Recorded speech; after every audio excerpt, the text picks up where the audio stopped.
Ini adalah kelas psikologi kriminal. Guru wanita ini masih sangat muda. Dia menunjukkan kepada para siswa foto TKP. Dan memberikan gulungan lakban kepada seorang siswa perempuan. Menyuruhnya menggunakannya untuk mengikat tangan teman yang duduk di sebelahnya. Setelah mereka berkoordinasi dan menyelesaikan, guru mulai mengajukan pertanyaan. Misalkan si pembunuh menggunakan gulungan lakban itu untuk melakukan kejahatan. Kemudian jumlah lakban yang tersisa. Bagaimana si pembunuh menanganinya? Siswa bergiliran memberikan jawaban. Jika si pembunuh membuangnya, itu akan ditemukan. Jadi si pembunuh hanya bisa membakarnya atau menghabiskan seluruh gulungan lakban. Guru merasa bahwa jawaban siswa tidak bisa seperti yang akan dilakukan si pembunuh. Guru mengajak siswa yang baru saja menggunakan lakban untuk menjawab pertanyaan. Siswa perempuan ini mengatakan dia akan menyimpannya. Karena si pembunuh bisa menggunakannya untuk kejahatan selanjutnya. Itu jawabannya. Bukan karena si pembunuh ingin terus menggunakan lakban. Tapi setiap kali si pembunuh melihatnya, dia bisa mengingat saat-saat dia membunuh orang. Inilah isi kuliah yang perlu dipelajari mahasiswa. Kenangan seorang pembunuh. Guru itu juga memiliki identitas lain. Adalah konsultan psikologi kriminal Shin Jae-yi. Dia melihat foto-foto kasus baru-baru ini. Telepon Seon Jae memiliki panggilan masuk. Itu Shin Jae-yi. Dia memberinya petunjuk tentang kasus ini. Mayatnya terkubur tidak dalam. Oleh karena itu, mayat dengan cepat ditemukan oleh orang lain. Itu membuktikan bahwa polisi dapat menemukan identitas korban. Tapi mereka juga tidak dapat menemukan pembunuhnya. Memperlakukan korban seperti sampah. Memasukkan mayatnya ke dalam kantong plastik dan membuangnya sembarangan. Ini adalah cara alami si pembunuh untuk mengekspresikan emosi. Selain itu, ini adalah metode untuk mempermalukan dan membuang dengan kejam. Jae-yi berpikir kasus ini terkait dengan jatuh cinta. Seon Jae membawa Guang Ho ke TKP. Dia memberitahu Guang Ho untuk menelepon dan menghubungi keluarga dengan orang hilang di dekatnya. Tapi Guang berasal dari masa depan. Dia tidak punya telepon. Seon Jae merasa rekan satu timnya bodoh. Tapi Guang Ho juga punya caranya sendiri. Dia pergi ke pekerja sosial. Yang ingin dilihatnya bukanlah daftar orang-orang yang hilang, melainkan orang-orang yang baru saja pindah ke sini dalam sebulan terakhir. Menurut catatan orang-orang yang baru pindah ke sini, dan klasifikasi gender sebagai perempuan dari usia 40 hingga 50 tahun. Guang Ho dengan cepat menemukan identitas korban. Tidak lebih dari 20 orang. Dia mulai pergi ke rumah orang-orang itu. Banyak orang dalam daftar masih di sini. Akhirnya, dia bertemu dengan petugas kebersihan Hotel Jung Hye. Dia kemungkinan adalah korbannya. Keesokan harinya, Guang Ho pergi ke tempat dia tinggal. Dia telah hilang selama sebulan untuk beberapa alasan. Di atas meja, ada foto yang diambil dari tahun 1985. Guang Ho membawa alat make-up-nya untuk memeriksa sidik jarinya. Segera setelah itu, dia mendapatkan hasil penilaian. Sidik jari dan DNA tersimpan di alat make-up. Sangat cocok dengan orang yang sudah meninggal. Akhirnya, Guang Ho juga menerima pengakuan semua orang. Dia juga ingin memberitahu semua orang tentang identitas aslinya. Tapi dia pikir semua orang tidak akan percaya apa yang dia katakan. Rekan-rekan juga menemukan bahwa dia selalu bilang ada 5 bekas di kaki korban. Sheriff mengeluarkan fotonya. Dan kaki Jung Hye juga memiliki 5 bekas seperti tato itu. Dia mengingat masa lalu. Pada tahun 1986 juga terjadi kasus pembunuhan yang sangat kejam. Pada saat itu, dia juga berpartisipasi dalam tim penyelidikan kasus itu. Identitas Sheriff adalah bawahan Guang Ho 30 tahun yang lalu.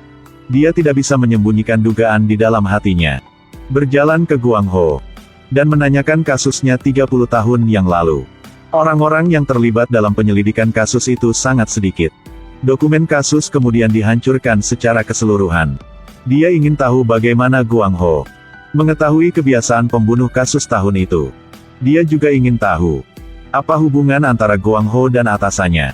Mengapa mereka begitu mirip? Keduanya awalnya adalah orang yang sama. Guang Ho bahkan tidak punya waktu untuk menjelaskan. Dan dibawa pergi oleh Seon Jae untuk menyelidiki kasus ini. Pria ini adalah seorang pekerja, hidup sendiri. Dia bekerja di dekat tempat ini. Dia diam-diam mencintai Jung Hye. Dia berpikir bahwa dia dan Jung Hye bisa menjadi pasangan yang dibuat di surga. Tapi wanita itu terbunuh dan tubuhnya dipotong-potong. Sekarang, dia tersangka nomor 1. Dia mengatakan kepada polisi bahwa dia berpikir bahwa dia dan Jung Hye bisa jatuh cinta. Tapi dia menemukan bahwa Jung Hye jatuh cinta dengan pria lain. Suatu hari, dia pulang kerja dan kembali ke rumah. Melihatnya dan seorang pria aneh berbicara di depan hotel. Guang Ho dan Seon Jae pergi ke ruang pemantauan kamera hotel. Melihat Jung Hye pada hari dia menghilang. Dia berhenti untuk berbicara dengan seorang pria. Kasus ini menemui jalan buntu lagi. Pada saat ini, Jae Yi memanggil Seon Jae. Dia sudah melihat kamera pengintai. Dari perspektif analisis perilaku, pria itu selalu memasukkan tangan kirinya ke dalam sakunya. Jika dia menyembunyikan senjata pembunuh, dia seharusnya memasukkan tangan kanannya ke dalam sakunya. Mengapa pria itu memasukkan tangan kirinya ke dalam sakunya? Adalah untuk menyembunyikan mentalitasnya yang tertutup. Dia menduga bahwa pria itu mungkin memiliki semacam cacat di tangan kirinya. Saat ini, Seon Jae memikirkan. Pria di pabrik, tangan kirinya selalu di sakunya. Seon Jae dengan cepat menyelidiki perilaku pria itu. Pada saat ini, ia menemukan bahwa pria itu sebelumnya adalah tetangga Jung Hye. Seon Jae dengan cepat pergi ke rumah pria itu. Saat ini, tidak ada seorang pun di rumah. Rupanya tindakan mereka sebelumnya telah membuat pria itu mengantisipasi kejadian ini. Seon Jae pergi ke jembatan dekat rumahnya. Saat ini, dia berdiri di bawah jembatan dan melemparkan sesuatu ke dalam air. Guang Ho berlari ke arahnya dan menendangnya. Kemudian polisi juga datang. Dan mereka mulai mencari di bawah jembatan. Seperti yang diharapkan, sisa-sisa tubuh ditemukan. Pria di kantor polisi itu masih memasukkan tangan kirinya ke saku. Kemudian, dia mulai mengatakan yang sebenarnya. Dia diam-diam mencintai Jung Hye. Tapi Jung Hye mengkritiknya karena cacat. Dan mengatakan dia adalah orang yang menurut semua orang menjengkelkan. Saat marah, kebencian muncul di hatinya. Dia menarik Jung Hye di depan hotel. Dan ingin Jung Hye minum secangkir teh terakhir bersamanya. Kalau tidak, dia akan datang mengganggunya setiap hari. Tanpa pilihan lain, Jung Hye pergi bersamanya. Dia membawanya ke tempat terpencil di pabrik. Dia menggunakan tangan palsunya untuk mencekiknya sampai dia tercekik dan mati. Sekarang, kasusnya sudah selesai. Tapi orang yang membunuh Jung Hye hanyalah pria yang tiba-tiba muncul. Bukan pembunuh gila dari sebelumnya. Kasusnya sudah selesai. Seon Jae menelepon untuk berterima kasih kepada Jae Yi karena telah membantunya menemukan petunjuk. Anggota tim pergi makan dan minum karena kasus ini sudah selesai. Guang Ho baru saja minum beberapa gelas anggur. Dan berkata kepada Sheriff. Bocah yang biasa muntah setiap kali dia melihat tubuh. Sekarang sudah menjadi sheriff.